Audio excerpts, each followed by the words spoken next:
할렐루야. 오늘도 주의 말씀과 은혜를 사모함으로 이전을 찾으신 여러분들을 주님의 이름으로 다시 한번 환영하고 축복합니다. 우리 앞뒤 옆분들 바라보시면서 오늘도 들려주신 하나님의 말씀 통하여 선명한 주의 음성이 들려지길 원합니다. 이렇게 인사하겠습니다.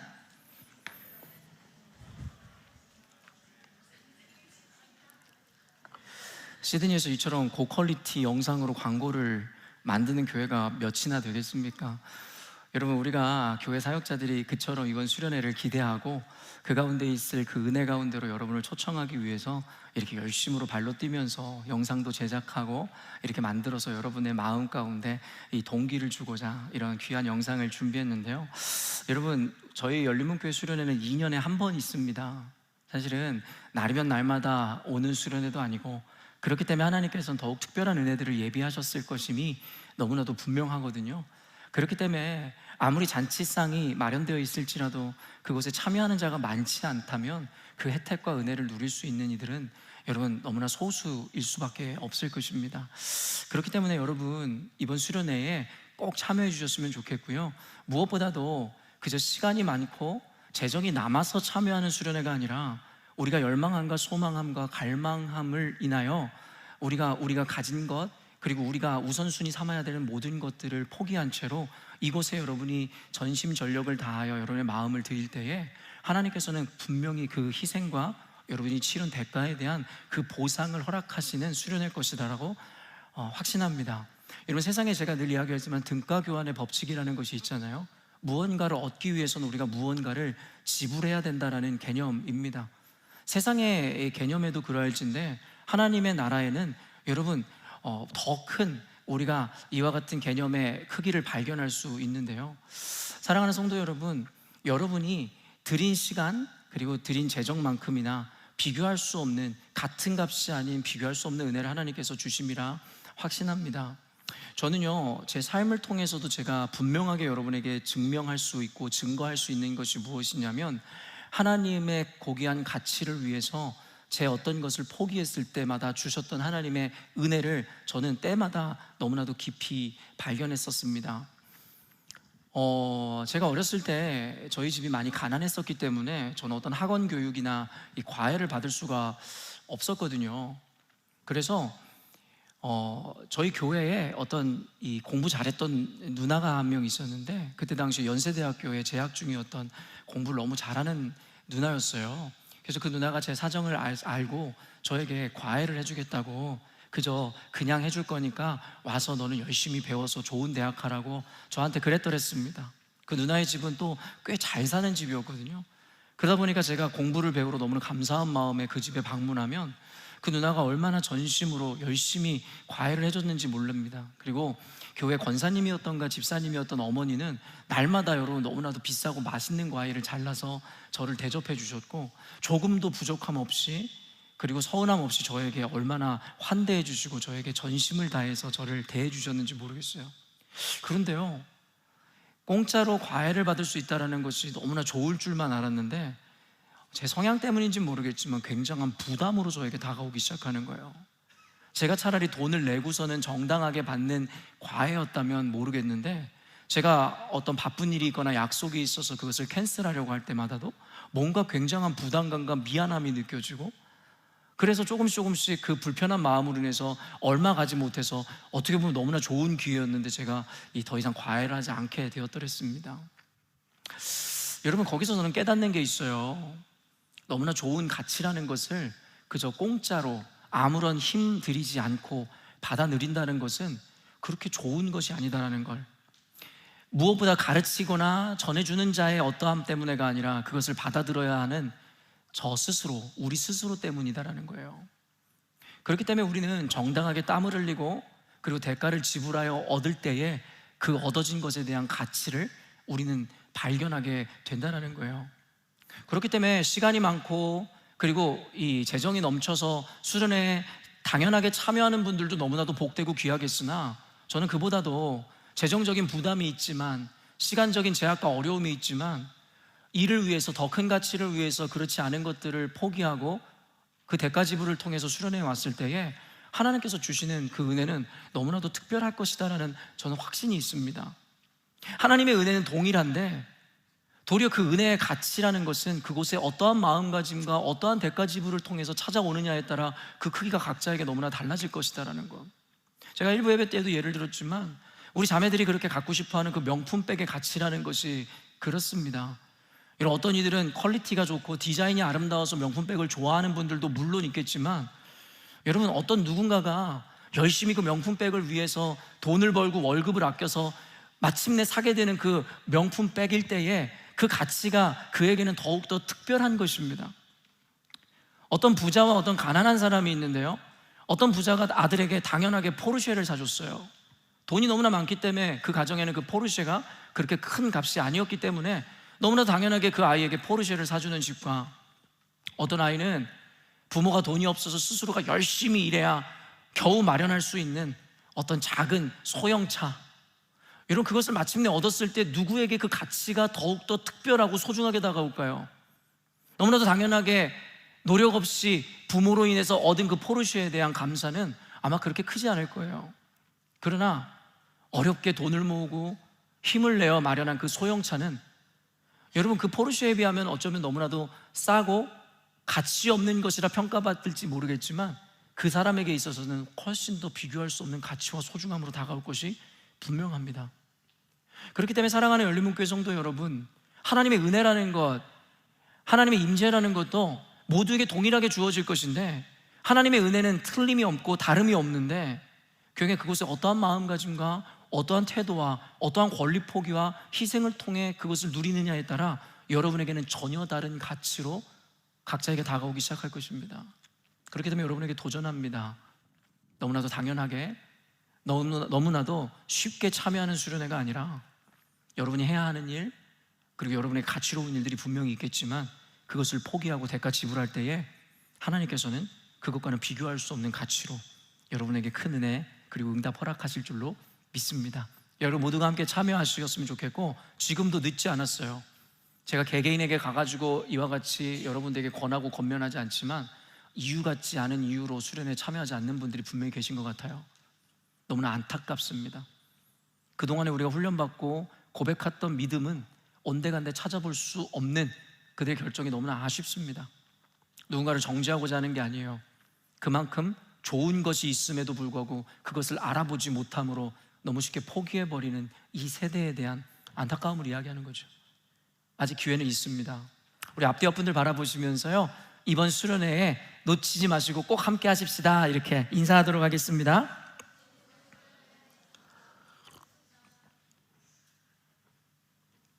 오늘은 고린도후서 본문 말씀을 통해서 무엇을 기대하셨습니까? 라는 제목으로 하나님의 말씀을 증거하고자 합니다. 오늘 본문은 여러분이 그동안 많은 목사님들을 통해서 너무나 많이 들어왔었고 여러분이 배웠었던 말씀 본문인데요, 그 말씀을 우리가 이미 알고 있고 또 오늘 제목을 들으니 오늘 설교의 방향성이 어떤 것일지에 대해서 대략 여러분이 생각해 보실 수 있을 것 같은데요, 과연 여러분이 생각하는 거기까지의 오늘 은혜이고 말씀일지 아니면 더한 곳으로 우리를 이끄실지 기대함으로 오늘 말씀을 들으셨으면 좋겠습니다.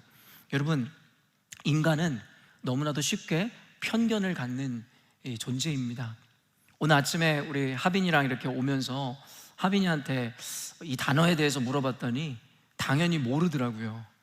그래서 그게 prejudice다라고 이야기해 줬더니 그 prejudice도 뭔지를 모르더라고요.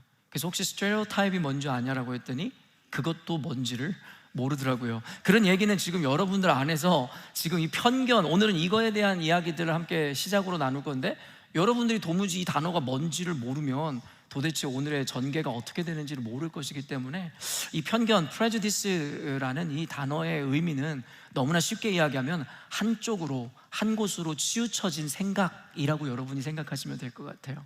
그래서 우리 안에 이 fixed idea라고도 할 수 있겠죠. 고정되어 있는 관념들 내지는 prejudice가 이야기하는 것처럼 선입견, 편견들이 우리 가운데 분명히 있을 것인데요, 다시 한번 이야기하지만 이 편견이라는 건 인간이란 모든 존재가 갖고 있는 것입니다.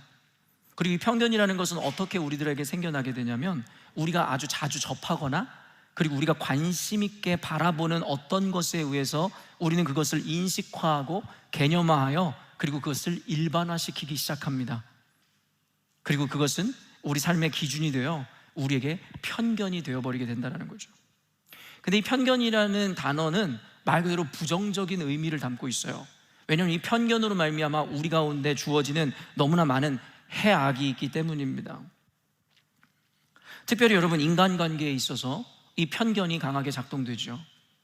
그리고 여러분, 사리분별을 할 때 옳고 그름을 나눌 때에도 우리는 이 편견이 작동돼요. 결국에는 옳은 것을 선택하고 그른 것을 이 경계하는 것에 있어서 방해를 받게 됩니다. 그리고 우리 어린 친구들뿐만 아니라 여전히도 우리 아이들의 장래에 대해서 염려하고 앞으로의 어떤 선택을 눈앞에 두고 있는 분들 역시도 장래에 대한 선택마저도 이 편견이라는 것에 의해서 잘못된 것으로 향할 수가 있게 되더라는 것이죠. 그래서 우리는 조금이라도 성숙한 사람이라면 이 편견에서 조금이라도 벗어나기 위해서, 그리고 이것을 객관화하기 위해서 노력한다는 걸 우리가 알고 있죠. 언젠가도 여러분에게 이야기했지만 이 메타인지라는 것이 그렇습니다. 공부를 뛰어나게 잘하는 학생들에게서 공통적으로 발견되어지는 것이 있는데, 그것이 이와 같은 학생들은 메타인지가 모두 높더라는 것이죠. 이 메타인지라는 것을 심리학적으로 쉽게 여러분에게 표현해드리면 초인지라고 할 수 있어요. 쉽게 이야기한다 그랬는데 더 어려운지는 모르겠는데요, 우리의 인지를 뛰어넘는다라는 거예요. 이 말인즉슨 우리의 생각을 객관화시키는 능력을 이야기하는 게 바로 이 메타인지, 초인지라는 거예요.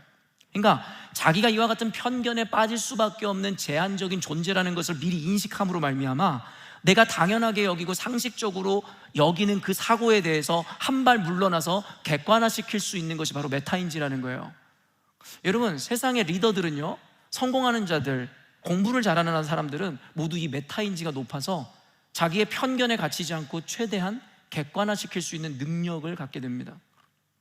근데 이것은 비단 세상의 관념뿐만 아니라 교회 안에서도요, 저는 지금도 우리 교회에 있는 리더들을 평가하고 있고, 그리고 앞으로도 우리 교회 가운데 세워질 리더들은 모두 이 메타인지가 분명하게 높아 있지 않으면 그와 같은 자들은 우리 교회에서 리더를 유지할 수도 없고 앞으로 유지가 이 리더가 될 수도 없을 것입니다. 왜냐하면 그런 편견에 사로잡혀 있는 자들이 옳게 셀을, 그리고 교회를 섬길 수 없음이 너무나도 분명하기 때문이죠. 다시 한번 이야기하지만 인간이란 존재 모두가 이와 같은 편견 안에 갇힐 수밖에 없는 필연적 존재입니다. 그럼에도 불구하고 하나님을 아는, 성경을 배우는 우리들이라면 우리가 할 수 있는 만큼 최대한 객관화를 유지하고 내가 빠지기 쉬운, 그리고 내가 너무나 상식화하고 고정해 놓았던 그 편견이라는 것을 우리는 분명하게 인지하고 살피고 볼 수 있어야 된다는 것이죠. 이런 편견에 의해 일반화시키는 오류를 우리는 일반화의 오류라고 이야기합니다. 어떤 한 사례나 자신이 경험한 것을 통해서 그것을 일반화시키는 거예요. 그것이 전부다라고 착각하는 것이죠. 그런데 이와 같은 것은 일반적인 우리의 삶에서만 일어나는 것이 아니라 우리의 신앙과, 그리고 신앙에 대한 인식, 그리고 생활에서도 뚜렷하게 나타나더라는 것이죠.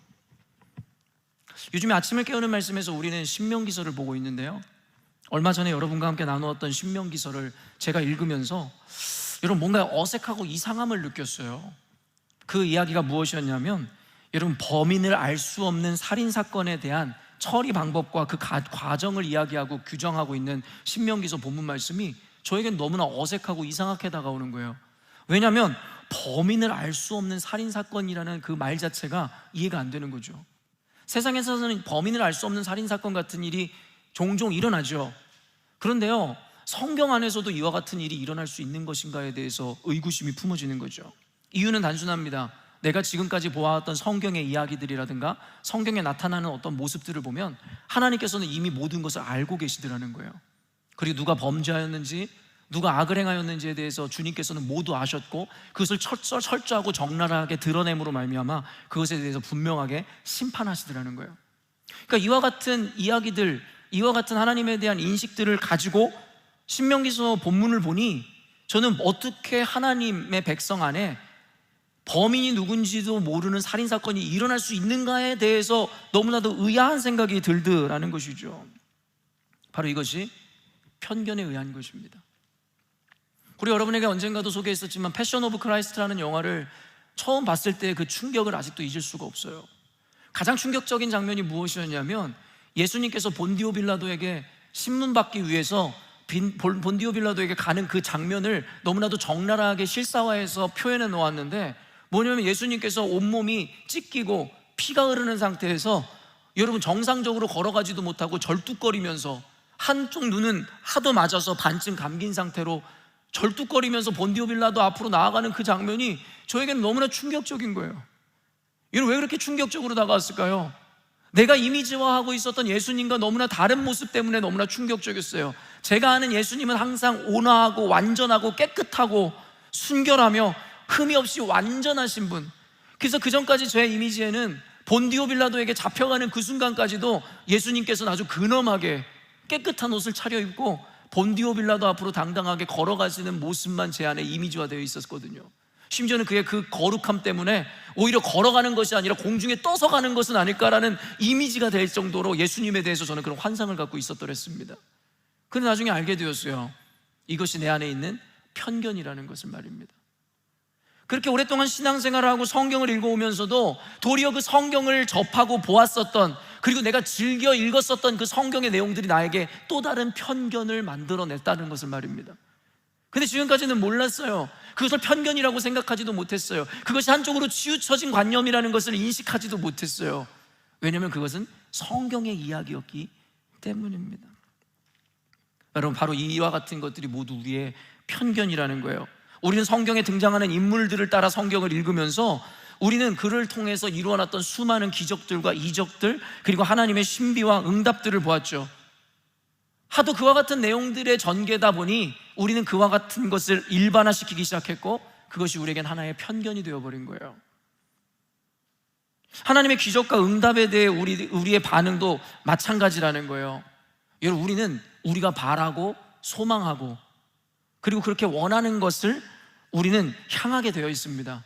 그렇기 때문에 우리가 늘 보고 싶은 성경의 내용들, 그 이야기들을 통해 우리는 꿈을 꾸고 우리가 소망하고 우리가 원하는 것들에 대한 이야기를 암송하기 시작하니 그것이 우리에게는 하나의 편견이 되어버리고 기준이 되어버리고, 그리고 그것을 일반화시키기 시작하더라는 거예요. 그리고 어떻습니까? 그로 인해서 온전치 못한 신앙생활을 할 뿐만 아니라 그로 말미암아 누군가의 신앙을 비판하고 정죄하기 시작하더라는 것이죠. 그게 바로 일반화의 오류를 범하는 자들에게 나타나는 현상입니다. 결론부터 이야기하자면 모든 것이 오해이고 잘못된 이해입니다. 아까도 얘기했지만 세상적으로 우리가 편견이 생기는 이유는 우리가 자주 접하고 만나고 그리고 우리가 관심 있게 관심을 기울이는 어떤 것이 우리들에게 편견을 작동시키게 하는 이유가 되듯이 말입니다. 우리가 신앙생활하면서 성경을 읽으면서도 내가 좋아하고 내가 바라고 꿈꾸었었던 어떤 내용을 일반화시키기 시작하고 그것을 편견으로 만들어 기준 삼는다라는 것이죠. 지지난주에 있었던 고난주간 특별집회의 여운이 아직도 저에게 남아있어요. 여러분에게는 아직도 그 은혜가 남아있는지 잘 모르겠지만 전 아직도 여운이 있습니다. 각자 나름의 은혜와 응답이 있어 그것을 나누고 함께 은혜를 누렸던 순간이었습니다. 그런데요, 그와 같이 여운이 남는 소중한 집회였기도 하지만, 그런데 이번 집회는 무언가 저에게 찜찜함이 남는 집회이기도 했습니다. 무엇이 찜찜했을까요? 아까 광고했던 것처럼 여러분들에게 열린신문 제1호, 아마 청소년부에서 발간한 거죠. 이 신문이라고 해야 되죠. 이 신문을 보는데 제 어렸을 때 추억도 생각나고, 우리도 어렸을 때 이런 거 열심히 만들었더랬습니다. 이렇게 컬러가 있는 것은 아니었지만 이 흑백으로 되어 있는 신문을 열심히 발간하고 만들었었습니다. 근데 오늘 헤드라인을 장식했었던 여러분 그 문구가 있는데 그것이 뭐예요? 그 질문이 고난주간 집회는 어땠습니까? 그런데요, 제가 천천히 우리 초등부 아이들부터 시작해서 학생부 아이들의 이 답변들과 그 질문에 대한 답변들을 보는데 우리 서연이의 이 답변이 좀 인상적이었어요. 질문이 이거였어요. 이번 집회를 통해 하나님과 어떤 교제를 나누었나요? 그런데 서연이가 답한 거는 별로 그것에 대한 답은 아니었던 느낌인데 뭐라고 답했냐면 기도는 열심히 했는데 대답은 못 들어서 아쉬웠어요 라는 대답을 하더라는 거예요. 그것을 보면서 서연이가 무엇을 구했는데 하나님께서 응답하지 않으신 것일까에 대해서 궁금했습니다. 그리고 이번에 집회가 저에게 특별했던 이유는 우리 하율이의 재발견 때문이었죠. 우리 하율이가 얼마나 열심히 기도하고 끝까지 남아서 하나님 앞에 매달렸는지 몰라요. 모르겠어요. 그게 정말 순수한 믿음과 열정이었는지 아니면 이왕 뱉어냈기 때문에 한번 오기로 버텨보는 건지 저는 모르겠지만, 그래도 우리 하율이가 끝까지 마지막 날까지도 하나님 앞에 누구보다도 오랫동안 기도했었던 그 순간이 저에게 기억이 납니다.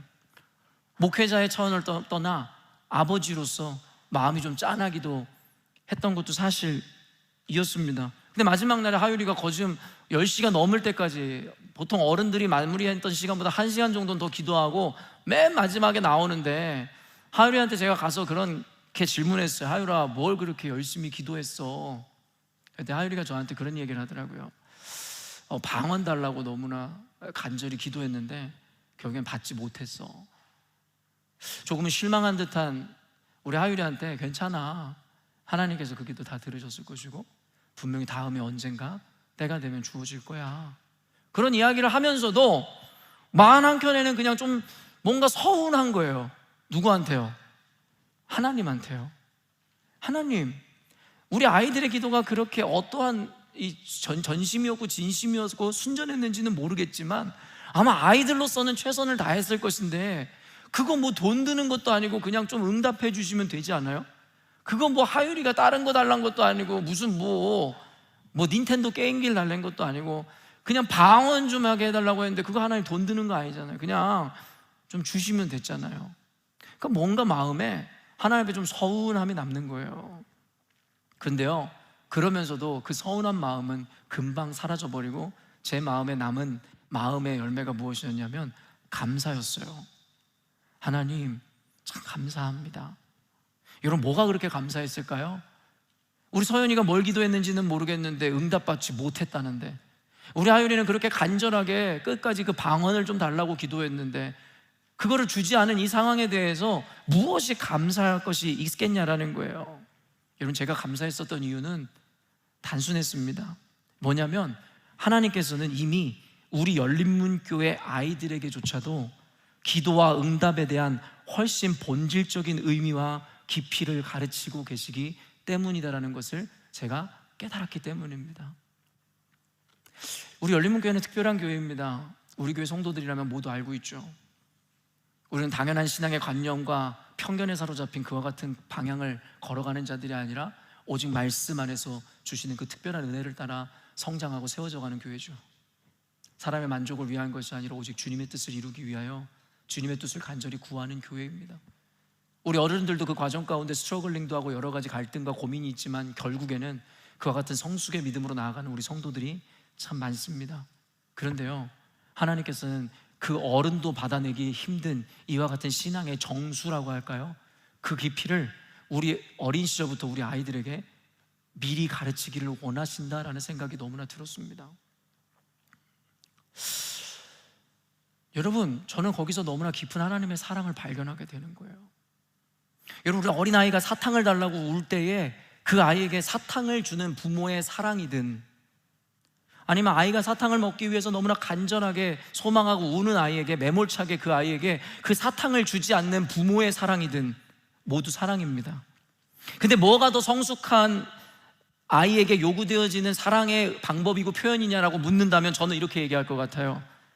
운다고 하여 그 아이에게 사탕을 주는 부모보다 그 아이에게 좋지 않음을 알기에 그 아이가 싫어할지라도 그 사탕을 주지 않는 그 부모의 사랑이 훨씬 깊고 성숙하다라고 저는 생각합니다. 그런 의미에서 여러분이 기도하는 것을 하나님께서 모두 그때그때 주시면 너무나 좋겠죠.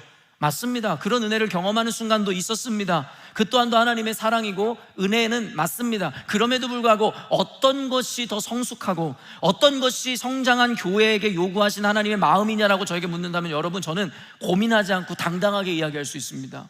구하여도 주지 않는 하나님, 우리가 원하고 바라였지만 간절히 소망했지만 그것에 대해서 응답하시지 않으시는 하나님에 대해서, 그리고 그 사랑을 인식하고 발견하는 교회가 훨씬 더 성숙한 교회라는 것을 저는 확신합니다.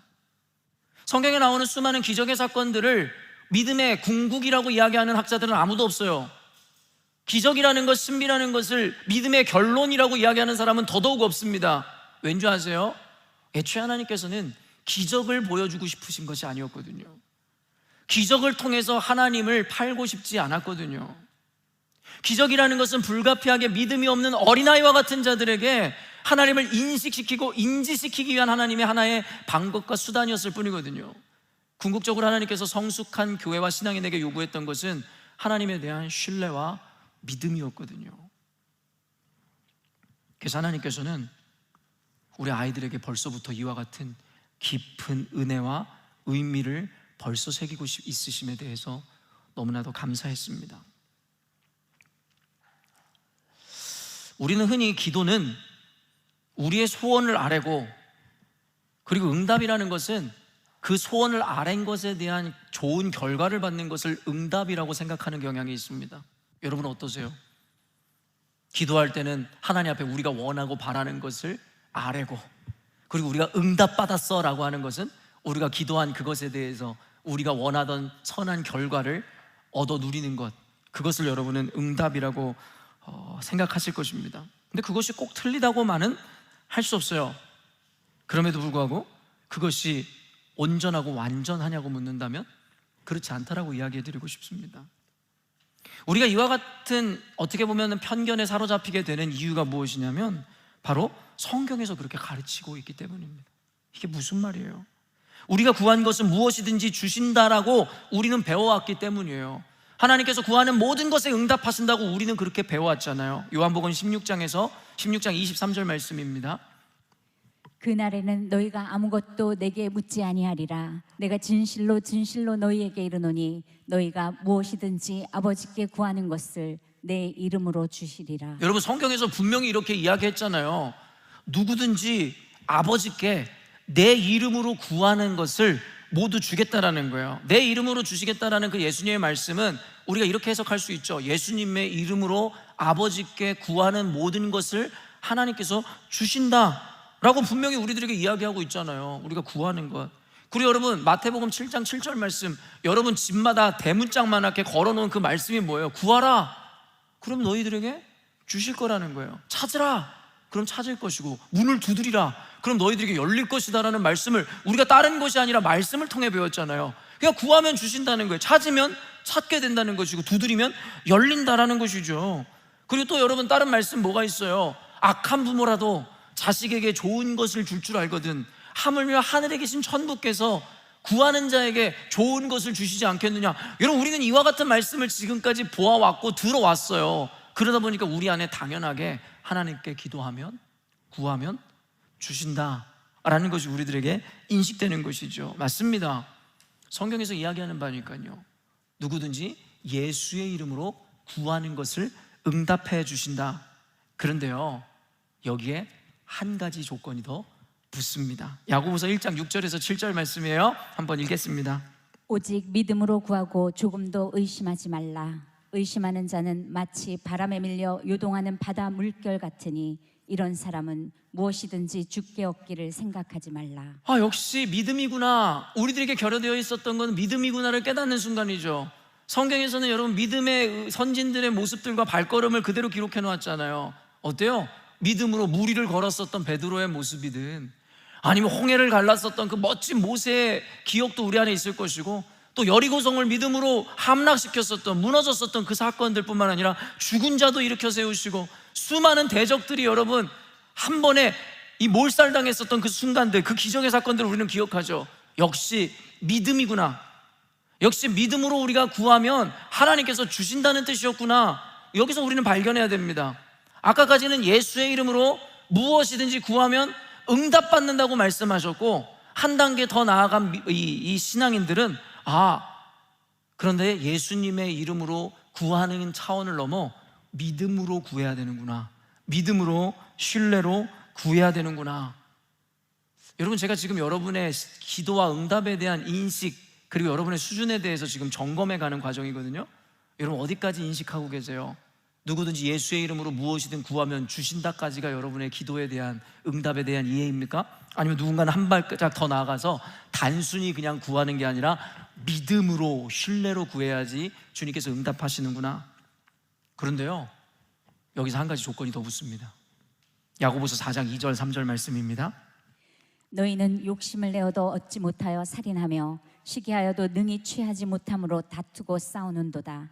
너희가 얻지 못함은 구하지 아니하기 때문이요 구하여도 얻지 못함은 정욕으로 쓰려고 잘못 구하기 그럼 때문이요. 여기까지 또 써머리 하자고요. 누구든지 아버지께 예수의 이름으로 그리고 믿고 구하는 자는 응답을 받겠다고 얘기했는데, 오늘 야고보서 말씀을 또 한 번 보니까 여기에 또 한 가지 조건이 있는 거예요. 구하여도, 그와 같은 믿음으로 예수의 이름으로 구하여도 받지 못하면 무엇 때문이라는 거예요? 정욕으로 쓰려고 잘못 구하기 때문이다라고 성경에서 결론을 맺더라는 거예요. 그러니까 아무리 믿음이 있고 아무리 예수의 이름으로 간절히 주님 앞에 기도하여도 만약에 그 목적이 그리고 그 소원의 내용이 자신들의 욕망과 만족과 정욕을 위해서 구하는 것이라면 주님께서 주시지 않는다고 말씀하시는 거예요. 요한일서 5장 14절 말씀입니다. 그를 향하여 우리가 가진 바 담대함이 이것이니 그의 뜻대로 무엇을 구하면 들으심이라. 그러면 우리가 조금 믿음의 성장을 이룬 분들은 여기까지 이해할 거예요. 그렇구나, 맞아, 우리가 믿음으로 예수의 이름으로 간절히 구하는 차원을 넘어 우리의 욕망을, 정욕을 위해서 구하는 것이 아니라 하나님의 뜻대로 무엇이든 구하면 하나님께서 들으시고 응답하시는구나, 여기까지가 어떻게 보면 우리가 지금까지 배워왔었던 성숙한 신앙인들이 개념화하는 기도와 응답에 대한 정리일 것입니다. 여기까지도 도달하지 못한 이들이 많지만 말입니다. 그런데도 흔히들 우리가 들어왔었던 것이죠.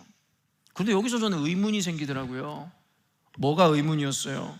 과연 우리 하율이가 그리고 서연이가 구한 기도가 하나님의 뜻대로 구한 것이 아니란 말인가? 하율이가 방언을 하고자 했었던 그게, 물론 그게 100% 순전한 마음인지 저는 모르겠지만, 한 아이가 방언을 구하는 그 기도가 하나님의 뜻과 과연 무관하다라고 이야기할 수 있으며 그게 단순히 자기 정욕을 위해서 구했다라고 우리가 개념화할 수 있을까? 저는 거기서부터 혼란스럽고 이해가 되지 않는 거예요. 아까도 얘기했지만 아이이기 때문에 100% 순전했다라고 할 수는 없을지 모르겠지만, 적어도 그 아이가 다른 것을 구한 것도 아니고 다른 만족과 이기를 채우고자 했던 것도 아니고 하나님을 더욱더 경험하고 싶어서 방언을 하고 싶다는 게 과연 하나님의 뜻과 무관한 자기 정욕을 위해서 구한 걸까요? 서연이가 어떤 기도의 제목을 구했는지 모르겠지만 적어도 우리 열린문교회 아이들의 기도의 수준이요, 어른들보다도 더 낮다는 거 여러분 알고 계시죠? 우리 아이들은 하나님을 체험하고 싶고 하나님을 만나고 싶고 하나님을 갈망해서 하는 기도가 대부분인 것을 제가 듣고 발견합니다. 우리들의 기도보다도 훨씬 고차원적이에요.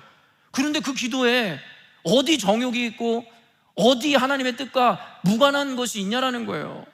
서연이가 하나님을 더 깊이 경험하고 하나님을 만나고 싶다라고 말씀하셨는 그 기도했는데 하나님이 그것에 응답하지 않는 이유가 과연 그것이 우리의 정욕대로 구웠기 때문이다라고 우리가 해석할 수 있을까요? 이게 바로 우리의 마지막 딜레마입니다. 오늘 이에 대해 오늘의 본문은 분명하게 우리들에게 가르쳐요. 7절에서 9절 말씀입니다. 여러 계시를 받은 것이 지극히 크므로 너무 자만하지 않게 하시려고 내 육체의 가시 곧 사탄의 사자를 주셨으니 이는 나를 쳐서 너무 자만하지 않게 하려 하심이라. 이것이 내게서 떠나가게 하기 위하여 내가 3번 주께 간구하였더니 나에게 이르시기를 내 은혜가 내게 족하도다. 이는 내 능력이 약한 데서 온전하여짐이라 하신지라. 그러므로 도리어 크게 기뻐함으로 나의 여러 약한 것들에 대하여 자랑하리니 이는 그리스도의 능력이 내게 머물게 하려 함이라.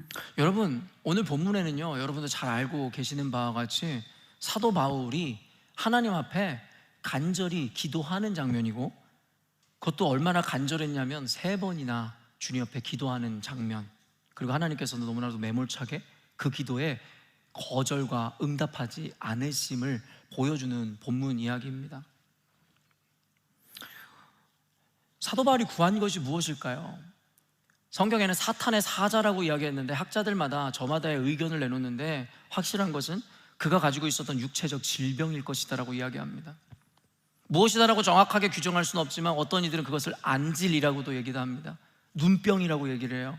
다메섹 도상에서 예수 그리스도의 혈연을 만났을 때에 그 안에 결국에는 인간의 눈이었기 때문에 필연적으로 부담이 있을 수밖에 없었고 무리가 있을 수 있어서 그 안에 생긴 안질이었다라고 해석하는 학자들과, 많은 이들은 그것은 간질이었을 것이다라고 얘기하는 분이 있어요. 간질이 뭐예요? 결국엔 갑자기 시도 때도 없이 어떤 순간인가 혀가 말려 들어가면서 입에 거품을 물고 쓰러지는 그와 같은 질병을 간질이라고 이야기하죠.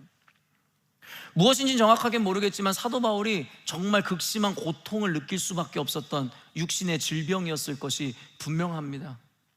그런 사도 바울이 하나님 앞에 간절히 기도했어요. 주님, 저에게서 이 질병이 떠나가게 해달라고. 그런데요, 하나님께서 저는 그의 청을 거절한 것이 이해가 되지 않는 거예요. 왜냐하면요, 사도 바울이 어떤 사람인데요, 이런 사도 바울은요, 지금 위에서 언급한 모든 기도의 응답을 누릴 수 있는 조건을 갖춘 자라고 저는 감히 얘기할 수 있는 사람입니다. 왜요? 그는 주를 위해서 자신의 생명을 버리기를 아까워하지 않았어요. 그래서 그가 뭐라고 이야기합니까? 내 안에 사는 이는 오직 예수 그리스도시니 나의 죽음도 유익함이라. 여러분, 그는 이미 생명을 하나님께 드렸어요. 그리고 가지 않아도 되는 길을 주를 위해서 죽기 위하여, 살고자 했던 것이 아니라 죽기 위해서 그 길을 걸어갔던, 어쩌면 예수님이 걸으셨던 그 길을 걸어간 것이 사도 바울이었습니다. 그리고 사도 바울은 어떤 사람이었습니까? 자기가 누릴 수 있는 모든 자유와 편안함을 버린 자였어요. 여러분, 그는요, 유대인 중에 유대인이었고 가멜리엘 문화하에서 성장한 사람입니다. 우리가 흔히 얘기하면 서울대나 하버드 대학을 나와서 여러분 장래가 촉망받는 젊은이였고 지식인이었어요. 여러분, 거기다 그는 로마 시민권을 가지고 있었노라고 성경에서 기록하고 있죠. 로마 시민권은 그때 당시에 누구도 그의 생명을 해할 수가 없었어요. 심지어는 로마 사람마저도요. 로마인이라는 것은 굉장한 특권과 복지를 누릴 수 있는 편안함의 보증이었단 말이에요. 그때 당시에 로마는 그들이 정복한 수많은 국가들로부터 세금을 걷고 그들에게 어떤 것을 걷어와서 로마인들에게 여러 무상으로 복지로 제공했었어요. 사도 바울은 일하지 않아도 편안하게 살아갈 수 있는 사람이었어요. 근데 여러분, 사도 바울이 뭐라 그래요? 내가 이 모든 것을 배설물로 여긴다는 거예요. 왜요? 오직 예수를 아는 지식이 나에게 가장 고상함이로라. 우리가 추구하고 바라던 모든 것을 이미 갖추고 누릴 수 있는 자였지만 사도 바울은 그 모든 것을 예수를 위해서 버린 자였다라고요. 그리고 그는 어떤 자였습니까? 여러분, 성경에는요, 몇 등장하지 않는 기적의 사건인데 바로 죽은 자를 살린 기적의 사건이에요. 죽은 자를 살렸던 믿음을 보였던 신앙의 인물들은 몇 되지 않아요. 엘리야라든가 몇 되지 않아요. 근데 그 몇 되지 않는 인물들 중에 한 명이 바로 사도 바울입니다. 죽은 청년 유두고를 살렸던 그 기적, 그 믿음 여러분 기억하시죠? 여러분, 그렇다면 사도 바울은요, 이미 모든 것을 갖추고 있었어요. 믿음과 그리고 오직 하나님을 위한 열망과 그런 전심을 가지고 있었던 사람이에요. 근데 하나님께서 다른 것도 아니고 고작 그 몸의 질병을 떠나가게 해달라는 것에 대해서 왜 거절하실 수밖에 없었을까요? 그리고 저는 개인적으로 생각할 때 사도 바울이 육체적 질병을 가져가 달라고 한 것도 자신의 이익을 위한 것이 아니었음을 확신해요. 근거가 뭐냐고요? 지금까지 사도 바울의 고백을 보면 그래요. 제가 생각할 때 사도 바울이 왜 이것을 가져가 달라고 기도했을까를 생각해 보니 사도 바울은요, 복음을 전하기 위해서 주야할 것 없이, 국경할 것 없이 어디도 넘나드는 사람이었어요. 발이 부르트도록 말입니다. 그런데 아마 그랬을 거예요. 그가 만났던 사람들은 고위계층부터 시작해서 어쩌면 하층민까지 다양했을 거란 말이에요. 고위계층들에게는 지식을 통해서 예수 그리스도의 고상함을 전하였고, 하층민들에게는 복음과 더불어서 기적 그리고 여러 가지 구제 사역을 함께 했었던 것이 사도 바울이었어요. 근데 문제가 있었어요. 구제 사역을 하고 그리고 복음을 전하는 그가 갑자기 설교를 하다가, 목사님이 설교를 하다가 갑자기 거품을 물고 여기서 쓰러진다고 생각해 보세요. 여러분들이 보는 앞에서 제가 못 견디고 뒹구는 거예요. 얼마나 수치스러울까요? 개인적으로, 인간적으로 말입니다. 만약에 학자들이 얘기하는 안질처럼 눈에서 피고름이 나는 그와 같은 질병을 갖고 있었다면, 복음을 전하고 하나님의 고귀한 말씀을 전하는데 눈에서 피고름이 난다? 여러분은 그것을 보면서 어떤 생각을 할까요? 저는 그럼에도 불구하고 이것이 사도 바울의 수치감 때문에 구했던 기도라고 저는 생각하지 않아요. 그가 구했었던 이유는 단순해요. 하나님, 저는 이렇게 병든 거 괜찮은데, 이렇게 불편하게 살다 죽는 거 괜찮은데, 하나님, 제가 하나님의 위대하심과 기적의 하나님, 창조주이신 주님을 전하다가 내가 이와 같이 발병을 하고 이와 같이 추한 모습을 보이면 사람들이 하나님의 영광을 볼 수 있겠습니까? 여러분, 실제로 언젠가도 이야기한 것처럼 고하용조 목사님, 온누리교회를 개척하신 그 목사님께서 여러분 얼마나 많은 치유의 은사를 드러내셨는지 모르겠어요. 그가 기도할 때 여러분 많은 질병이 치유되고 여러분 많은 사람들이 나음을 입었어요. 그런데 여러분 그분의 별명이 뭐였는지 아세요? 움직이는 종합병원이었어요. 결국에 그분이 숨을 거둔 이유도, 하나님의 나라에 간 이유도 결국엔 그 질병 때문이었어요. 여러분, 그때요 실제적으로 그런 비아냥거림과 조롱이 있었다고 해요. 그 목사님이 말씀하시는데, 살아생전에 너는 네 병도 치유하지 못하면서 누구를 낫게 한단 말이냐. 여러분, 이것은 십자가에 달렸던 예수님에게 했던 조롱과 같은 거 아니에요? 네가 인류를 구원하겠노라고 이야기하면서도 네조차도 구원하지 못하는 네가 누구를 구원한단 말인가. 여러분, 하영주 목사님의 마음의 수치감은 단순히 자기가 질병이 있어서가 아니라 하나님의 말씀을 선포하고 기적을 행하는 그가 자기의 육신의 질병에서도 벗어나지 못했다라는 그 마음 아픔. 저는 사도 바울이 느꼈을 마음이 그거였다라고 생각해요. 하나님, 제 몸이 온전하면 복음을 더 아름답게 그리고 더 편만하게 전하고 펼칠 수 있을 텐데요. 하나님의 영광을 제 건강함과 저의 강건함으로 드러낼 수 있을 것인데요. 그렇게 해서 하나님 앞에 기도했을 것이라고 저는 확신합니다. 여기에서 무슨 기도의 흠이 있습니까? 거기에 어디에 그의 정욕과 욕망이 있습니까? 그런데요, 주님은 그의 기도를 결국엔 거절하셨어요. 응답하시지 않으셨어요. 어찌된 일일까요? 우리는 여기서 발견해야 됩니다. 여러분이 너무나도 진부하게 그동안 들어왔을 하나의 표현인데요, 응답되지 않음이 응답이라는 거. 우리는 응답받지 못했다고 얘기해요. 서연아, 하나님 앞에 기도했는데 하나님이 응답하지 않으셔서 아쉬웠다고? 아니야. 응답하지 않으신 게 아니야. 응답하지 않으심으로 응답하신 것이지. 여러분, 우리는 이와 같은 진부한 표현들을 많이 들어왔어요. 응답하지 않으심이 응답이라는 얘기 여러분 많이 들어왔잖아요. 그런데 우리 삶 가운데 왜 이와 같은 고백은 한데 삶에서는 왜 절망과 낙심과 낭망이 우리를 찾아올까요? 머리로는 알고 있고 인식하지만 이것을 온전히 받아내지 못한 신앙인들이기 때문이죠. 하나님께서 우리에게 좋은 것 주시고 내가 소망하고 기도한 것에 대해서 응답하실 때에는 좋아하지만 그렇지 않을 때에는 낙심하고 실망하는 이유 뭐예요? 응답하지 않으심이 응답이다라고 애둘러 이야기하고 신앙인인 척했지만 결국엔 응답하지 않으심으로 말미암아 낙심하고 좌절하는 나를 발견하게 되는 거죠. 하나님께서는 오늘 우리에게 이와 같은 기도의 본질과 응답이라는 것에 대한 의미를 가르치고 싶으시다는 생각을 합니다. 사도 바울은 말 그대로 하나님의 뜻이 이루어지는 것이 그의 소망이었어요. 그가 생각할 때 그의 몸에 질병이 사라져 효과적으로 당당하게 복음을 전하는 것이 주님께 합당한 것이라고 여겼습니다. 그리고 여겼을 거예요. 그는 주님의 뜻을 위해 구한다고 확신했을 거예요. 그러나 여기서 우리는 발견해야 됩니다. 우리의 생각과 하나님의 생각은 다르다는 것을. 우리가 생각하는 하나님의 뜻과 하나님께서 의도하신 당신의 뜻은 다르다라는 것을 말입니다. 우리의 편견, 하나님의 뜻이라고 당연하게 생각하는 그 생각마저도 버리기를 주님께서 원하시는 거예요. 이와 같은 거절에 대한 바울의 태도는 우리와 달랐습니다.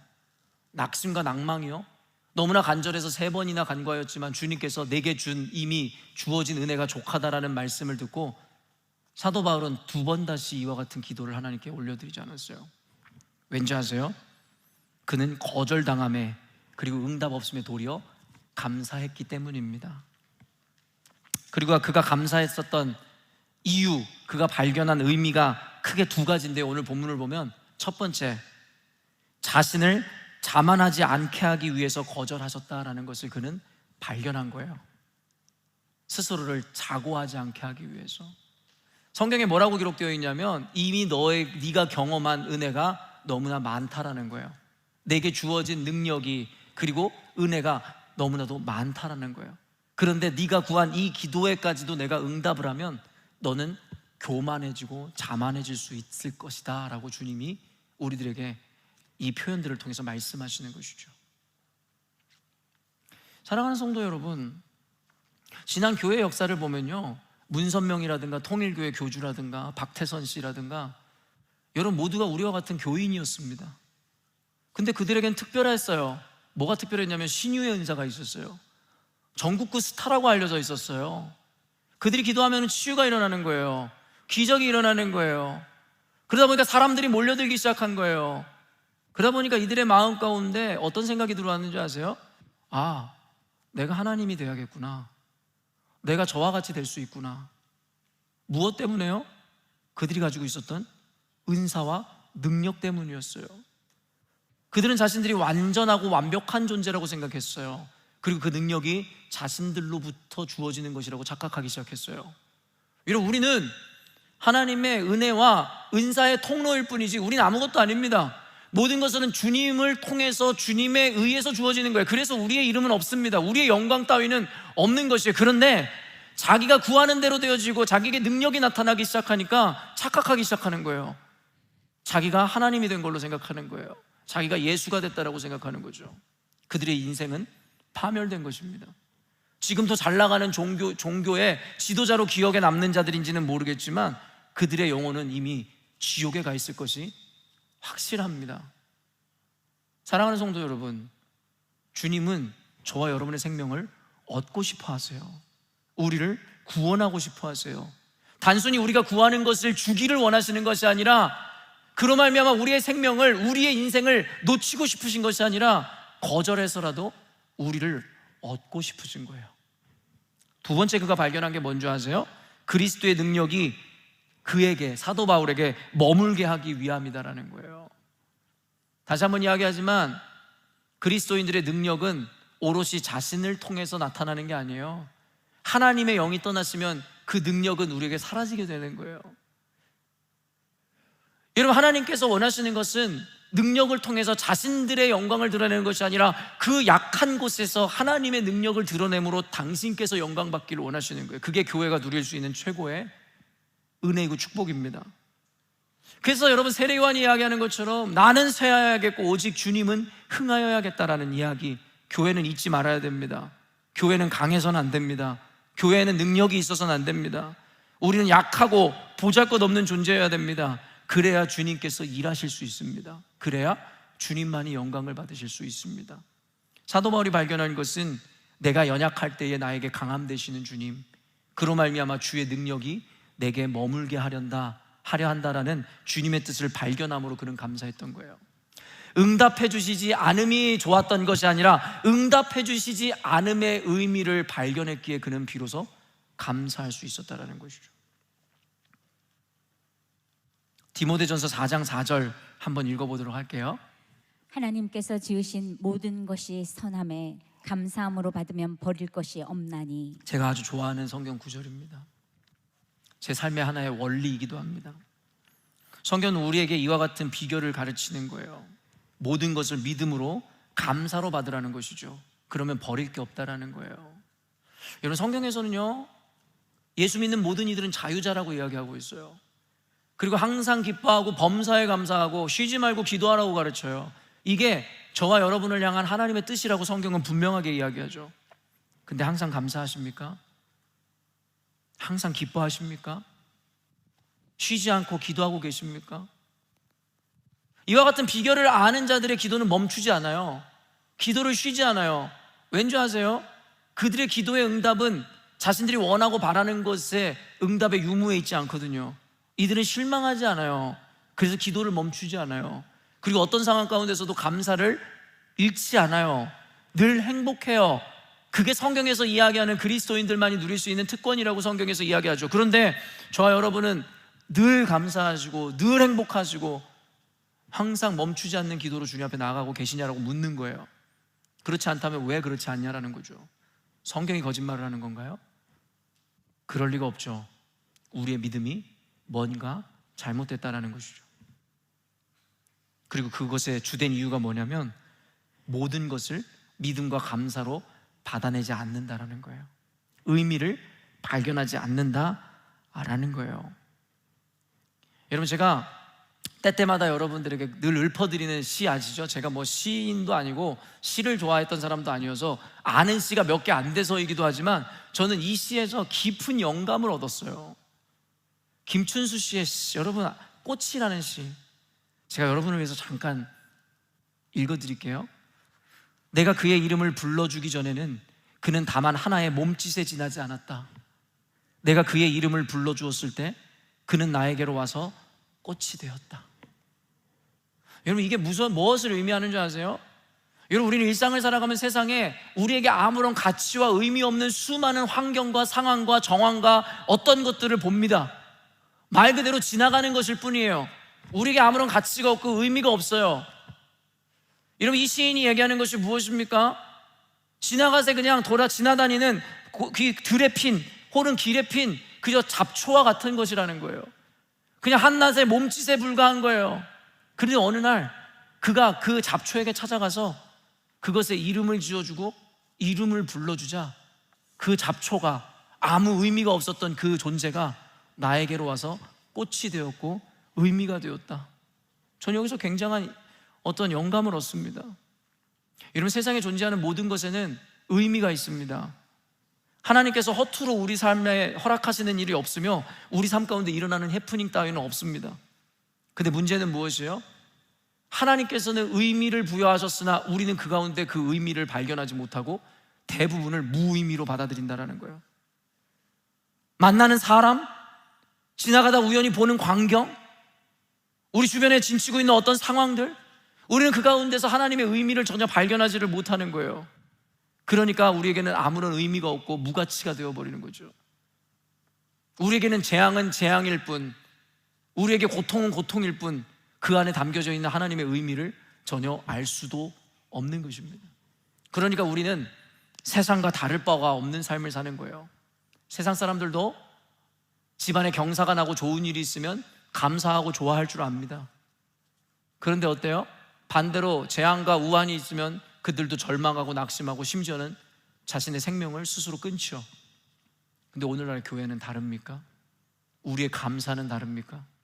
내 자녀가 좋은 대학 가고 내가 기도한 것대로 응답되어주고 내가 가고자 하는 곳으로 인도해 주시고 그것에 대해서 감사를 표하는 것, 그것조차도 중요하겠지만 세상 사람들도 하는 일이에요. 근데 도리어 우리의 믿음이 진짜라는 것이 발견되는 순간은 내 기도가 응답되지 않고 하는 일마다 되는 일이 없고 내가 원하고 소망했던 일이 하나도 주어지지 않는 순간에도 과연 주님 앞에 여러분은 감사를 고백할 수 있냐라는 거예요. 그와 같은 상황에서도 요동함 없이 평안함으로 감사하는 자들은 바로 누군가에게는 재앙과도 같은 그 일 가운데 하나님의 의미를 발견해낼 수 있는 사람이라는 거예요. 사도 바울이 그러했던 것처럼 말입니다. 마지막으로 히브리서 11장 38절 상반절 읽겠습니다. 이런 사람은 세상이 감당하지 못하느니라. 저는 이 말씀 구절을 볼 때마다 마음이 막 뛰어요. 설레기도 하고 두근거리기도 하고 사모되기도 하고 두렵기도 하고. 이런 사람은 세상이 감당하지 못한다는 거예요. 어떤 사람이요? 이와 같이 믿음으로 사는 사람, 세상의 재앙과도 같은 것에서 의미를 발견하여 감사할 줄 아는 사람은 세상이 감당을 못한다는 거죠. 근데 아까도 이야기한 것처럼 오늘날의 교회는요, 세상이 감당하기가 너무나 쉬운 존재들이죠. 왜요? 자신들과 다를 게 없으니까요. 그러니까 교회가 힘을 잃어가는 것입니다. 네가 믿는 예수를 믿어도 별반 나랑 다를 것 없는 너의 삶을 보니 굳이 예수를 믿어야 되는 이유를 모르겠다. 오늘날 교회 안에 하나님의 말씀이 사라져 가잖아요. 여러분, 교회는 세상 밖으로 이끌림을 받은 자들, 부름을 받은 자들의 모임을 교회라고 이야기합니다. 단순히 물리적 이동이 아니라 세상에서의 관념과 사고에서 벗어난 자들이 얘기하잖아요. 거룩이라고 이야기하고 성도라 함은 difference를 이야기하는 거잖아요. 달라야 되잖아요. 근데 안 다르잖아요. 좋은 것 주면 헤헤거리고 뺏어가면은 죽상이 되고, 뭐가 세상과 다릅니까? 그러니까 세상이 우리를 너무 쉽게 감당하는 거죠. 교회에 대한 칭송은 사라지고 교회에 대한 경외가 사라지고 도리어 교회는 욕바지로 전락하게 되는 거죠. 그런데 히브리서에 드러나는 믿음의 선진들의 모습은 달랐다는 거예요. 세상이 감당하지를 못한다는 거예요. 컨텍스트를 보면 어떤 내용이냐면, 여러분, 그 여인들은 구차히 생명을 구걸하지 않았다는 거예요. 예수의 이름으로 죽기를 기쁨으로 선택했다는 거예요. 그들은 톱에 썰리고 사자의 밥이 되는 순간에도 구차히 살고자 하지 않았다는 거예요.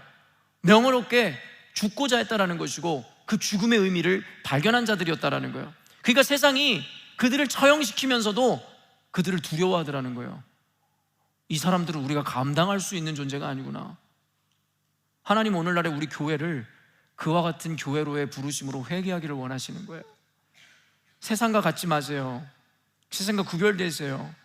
우리가 이야기하는 기도는, 그리고 그 응답이라는 것은 우리의 편견에 사로잡혀 하나님의 뜻이라고 생각하는 그것을 이루는 것이 아니라 우리의 생각과는 다를지라도 그 안에 분명히 있을 하나님의 의미와 의도를 발견해낸 자들만이 누릴 수 있는 응답이고 고백할 수 있는 감사라는 것을 잊지 않으셨으면 좋겠습니다.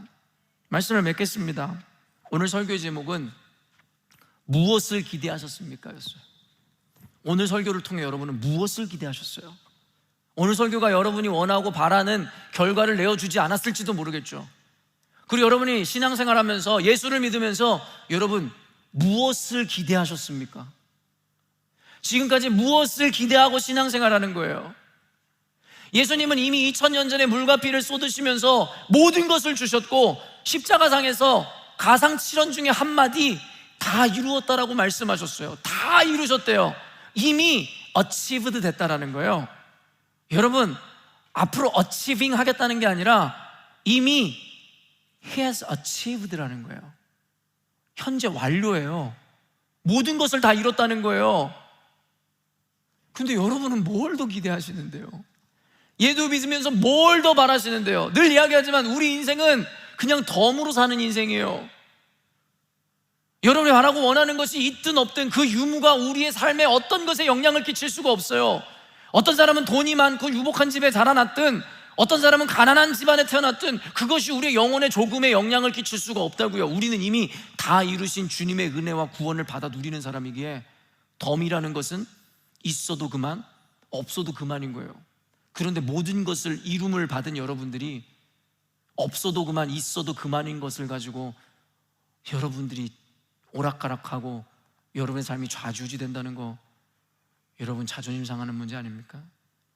그리고 너무 하나님의 이루신 일을 우리가 욕보이게 하는 일 아닙니까? 사랑하는 성도 여러분, 신앙생활하면서 그 어떤 것도 기대하지 마세요. 하나님은 이미 모든 것을 이루셨습니다. 그저 우리에게 주어지는 것은 모두 덤이고 그것은 모두 감사의 이유일 수밖에 없음을 잊지 않으셨으면 좋겠습니다. 사랑하는 열린문교회 성도 여러분 모두가 이와 같은 오늘 기도의 그리고 응답의 신앙의 본질적 의미와 정수를 깨닫고 더 나아가 신앙의 원리, 성경에서 이야기하는 하나님의 은혜를 깨달음으로 무엇으로도 구속받지 않고 무엇에도 자유하며 어떤 순간에도 감사와 하나님께 찬양과 영광을 고백해 드릴 수 있는 그와 같은 승리하는 자유한 그리스도인 되시기를 주님의 이름으로 축원합니다. 기도하겠습니다.